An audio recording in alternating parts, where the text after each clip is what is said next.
Hey, guys. Before getting to what actually happened, I'd just like to add something. I'm in a really difficult position regarding the situation with my son right now, and I would really appreciate it if you guys were kind and mindful with your words while responding to this post. So, coming to my son, he's 17 years old now and celebrated his birthday just a week ago. He's supposed to start college this fall as well. We've had a rocky relationship ever since I decided to divorce his mother 2 years back, and I haven't been able to fix things with him, no matter how hard I try. He just keeps pushing me away, which hurts, but I tried my best to keep him close until I couldn't. He doesn't respond to texts or calls, and even when he does come to my house, he stays shut in his room the entire time and refuses to interact with me. We only speak at lunch or dinner time when he's here, and even then he tries to keep the conversation to a minimum. I was frustrated by all of this, and I started to distance myself as well and stopped pouring my heart and soul into fixing my relationship with him, because that's clearly not what he wanted. Maybe that was my first mistake. My equation with my ex-wife is also not good, and I think that's a huge part of the reason why my son hates me so much now. I'm 44 years old and my wife is 42. We were married for almost 20 years, but unfortunately, things started getting really bad for us when I lost my job a few years ago. I was laid off abruptly, and so it came as a huge shock to our family. My wife is a teacher, so she doesn't make a lot of money, but she pulled through somehow, and I respect her for that, but she also began to hate me even though I was trying my best to find another job as soon as I could. I think I must have been out of a job for 2 months, but I wasn't just sitting at home during that time. I was still trying to find a job that paid well enough. My wife was the one covering all the expenses, and we barely saved anything. The pressure got to us, and we started fighting almost every day until we just didn't speak unless it was absolutely necessary. The bitterness and resentment just kept building up, and eventually, she filed for divorce, and I didn't contest it either. I think both of us were pretty done with each other by that point, but I think she'd expected me to fight for our marriage at least a little. So when I didn't do that, she began to hate me even more. I know this is true because even during the divorce, she'd once called me and asked me if I was seriously going to go through this and end things. And I'd said yes. We split everything we had equally, so there was no discontent there, but our relationship was done for. She hated me and I wasn't a fan of hers either, but we still had to work as a team for the sake of our son, who was struggling to come to terms with our divorce. He didn't want us to get divorced in the first place, but once we did, he chose to side with his mother over me, which really hurt since growing up. We'd always been best buddies, so I don't know how that even happened. We were already living separately during the divorce proceedings, and my son had obviously been living with his mom because I was staying with a friend of mine for the first couple of months, and I think that's when she managed to convince him that I was in the wrong somehow. I wish she hadn't done that and had kept our son out of this, but she just had to get back at me somehow, and if the divorce wasn't going to hurt me, she knew that this surely would. And she was right. My son distancing himself from me was the worst possible thing that could happen to me, and she ensured that she made it happen. 3 months ago, she got married to her coworker. I know him. He'd even been to our house a couple of times when my ex-wife hosted work parties. It came as a total surprise to everyone, and I was completely blindsided by their wedding. I don't know how long they'd been together or if she'd been cheating on me, but at this point, I didn't care because it just didn't matter to me anymore. So I didn't ask her about it. What I did care about was when my son started posting about his new stepdad. They were going to football games together, hanging out together, and even at his birthday party, which I wasn't invited to, he'd posted a picture with my ex-wife and his stepdad and captioned it "Mom and Dad" with a heart, which just broke me. I did throw him a birthday party later, but he didn't seem too excited about it, so he and his friends just hung out in his room with cake while I sat out in the living room, wondering what had gone wrong. Later that night, after his friends had left, he said that he wanted to talk to me about something really important. My son then told me that he'd thought about this long and hard, but he'd finally conclude that he wanted me to sign over my parental rights so that his stepdad could adopt him. He said that he just didn't connect with me anymore and he liked his new family better, so he didn't want me around anymore. I was speechless, and my first instinct was to argue with him, but I realized quickly enough that arguing wouldn't do any good. If he wanted to be with his stepdad, then I couldn't stop him by fighting with him. So with a broken heart, I told him that I'd do whatever it took to make him happy, and if this was what he wanted, then so be it. He thanked me and then left the very next day. The days after that were the hardest for me. I couldn't bring myself to do anything and didn't even go to work for a few days because nothing seemed worth it. The little guy I was working so hard for so that I could give him a good life, didn't want that life. Not from me, at least. I was devastated and spent my days lying in bed and staring up at the ceiling while trying not to break down. I honestly had no idea how to fix this, or even if this could even be fixed. I knew that this was my ex-wife's doing, and she must be really happy knowing that she'd finally ruined my relationship with my son for good. I also hated her new husband with a passion. Not because he was married to the woman I once loved, but because he was taking my boy away from me. But there was nothing I could do about this now. Fighting with my son would only make our relationship worse, so the most I could do was just accept it and hope that he'd come back. Miraculously, my son did come back just yesterday. But not for the reasons I'd thought he would. I believe that he'd finally come around and realize that I'm his dad, and maybe his mother has brainwashed him into believing that his stepdad is going to be a better fit for the family than me, but that's not true at all. I'd hoped that he'd realize how much I love him and that would make him come back, but that wasn't it at all.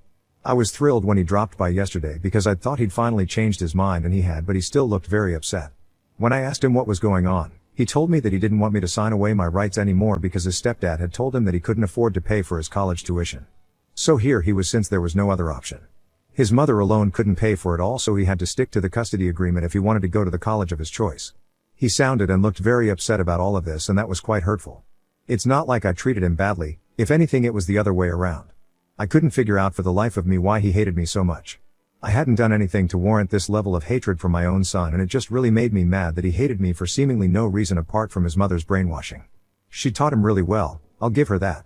I kind of snapped at him when he said this because I just couldn't take this treatment anymore where I give my son everything and he gives me silence. I told him that he didn't have to stay with me if he didn't want to, and there were still other ways to pay for college. He could take up a job or a student loan if that's what he wanted.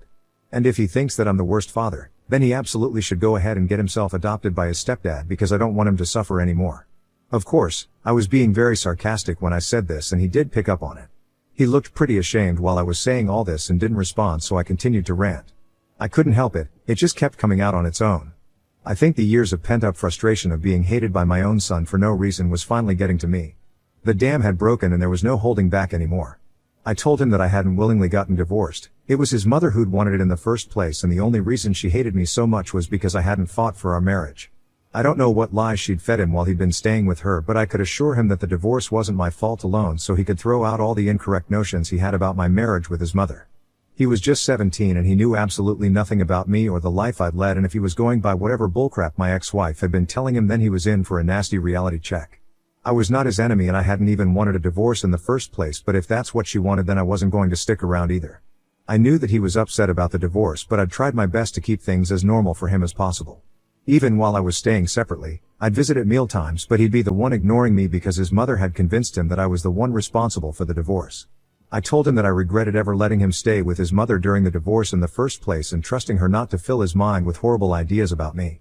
I finally ran out of steam after that, and my son was pretty much dumbstruck. He had nothing to say, and I knew that whatever I'd said had gotten to him because he looked shocked and apologetic at the same time. He didn't say much after that, just mumbled that he was sorry, and then went back to his mom's house. It's been a day and I haven't spoken to him since then, and I feel really bad about what happened. I should have kept my emotions under control, at the very least, and I feel horrible for yelling at him even though he's just 17 and has been manipulated by his mother for the past 2 years of his life. I also do think that it was really cruel of him to tell me that the only reason he was coming back was so that I'd pay for his college tuition. That was just not okay, in my opinion.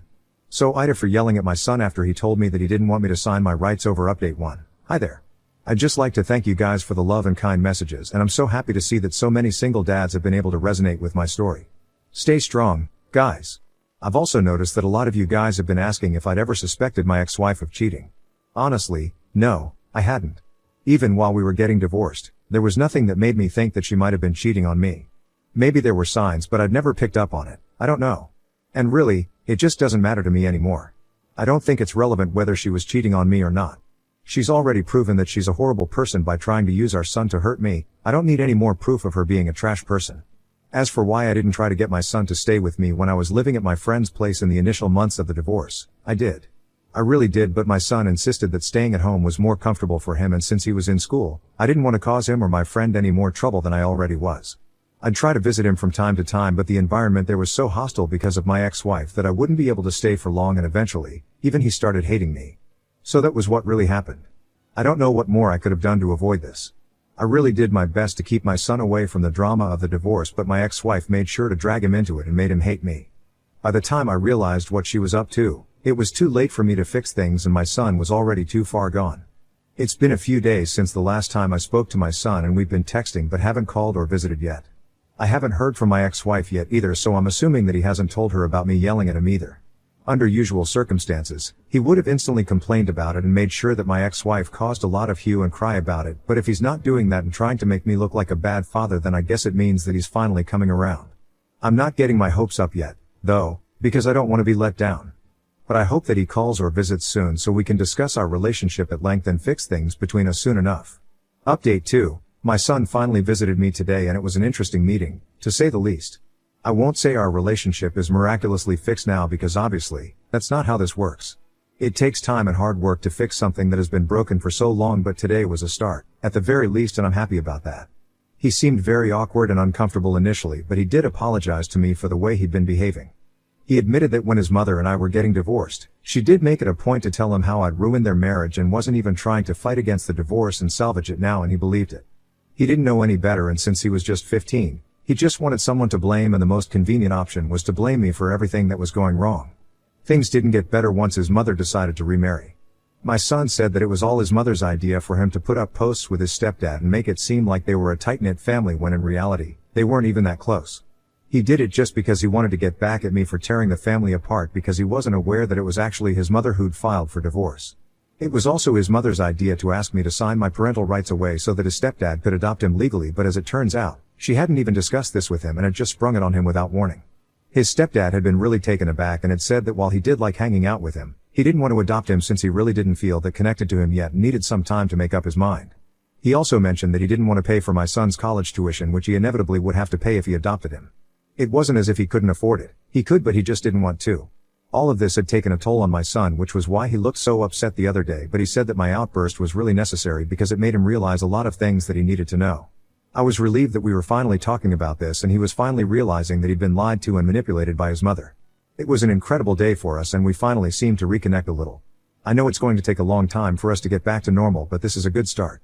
I told him that no matter what has happened in the past, I'm still willing to forgive him for all of it for a fresh start. He also promised me that he'd confront his mother about whatever she'd been telling him all these years, and he even suggested getting therapy together so we could fix our relationship in a more healthy and effective way.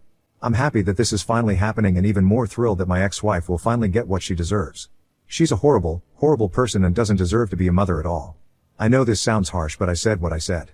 If she's willing to use her son just to make me feel bad, then she's clearly an unfit mother, and I think I'm going to file for full custody soon.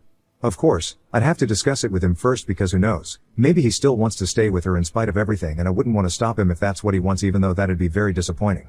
I'm gonna talk to him and find out what he wants, and then I'll talk to my lawyer. I truly wish that he finds out what a disgusting and selfish woman his mother is and decides to stay with me instead. I don't say this lightly, but I do wish the worst for her. For years, she's been manipulating and gaslighting our son just so that she can make me feel bad. I can't even imagine how heartless someone has to be to even imagine doing that, let alone actually go through with it. She's deranged and absolutely doesn't deserve a son like that. I truly don't know how I lived with her for so many years and how she went from a sweet, caring wife to a narcissistic and self-centered monster overnight just because I lost my job. But at least now both my son and I know what kind of a person she really is, and she'll finally get her comeuppance. Updated 3, my son just texted me saying that he's coming to my place and he needs me to pick him up from his mother's place. He said he's carrying a lot of stuff and so he needs me to drive him home. He can't just take the bus like he usually does. I'm in shock right now because I'm pretty sure that he's decided to move in with me. This is really sudden, but I'm already in front of my wife's house and waiting for him to come out. My son has told me to wait for a few minutes and I can hear the sound of fighting inside the house, but I can't make out who's yelling at who and what they're saying. I so badly want to go in and bring my son home with me, but I don't want to trespass because I'm sure that my ex-wife will leave no stone unturned to get me into trouble. So I'm just waiting out here for my son now. Update 4. Okay, so I'm finally back home after a really long evening and I'm exhausted, but I feel like I have to share this just so that I can make sense of whatever has happened so far. Like I said, I've been waiting for my son outside my ex-wife's house earlier because he texted me to come pick him up. A few minutes after my update, he finally came out, and even then, I could hear the sound of yelling coming from inside the house. My son looked furious while walking to the car with his bags, and I soon noticed my ex-wife chasing after him. She looked angry as well, and as soon as she spotted me sitting in my car, she headed straight towards me and started yelling at me from outside the car with her face right outside the window. It was pretty scary, but I told her that if she didn't back off then I'd call the police, so she did take a few steps back, but she didn't go away. While I helped my son load his stuff onto the car, she continued to scream at me because apparently she believed that I'd been the one who had turned our son against her and was calling me every name in the book, but I didn't care. I knew the truth and so did my son, and that's all that mattered. She continued to scream at me even as we drove away, and all of a sudden, while we were just a few yards away from her house, she threw a freaking rock at the car and ended up breaking one of my tail lights. I drove a little further away and then called the police immediately to report her. My son and I were both shocked by what she'd done, and I couldn't believe that she was acting so unhinged just because she'd been exposed. I pressed charges against her and finally came back home a few hours ago. My son had a total mental breakdown and I know he's taking this really badly, so I'm going to take him to a therapist first thing in the morning tomorrow. I've also made up my mind to file for full custody tomorrow itself, as well as a restraining order, because what happened today was simply just unacceptable. I'm still hoping that her current husband realizes what a nutcase he's married to and escapes while he still has the chance to. I hope that I manage to get full custody of my son and the restraining order against my ex-wife soon enough as well.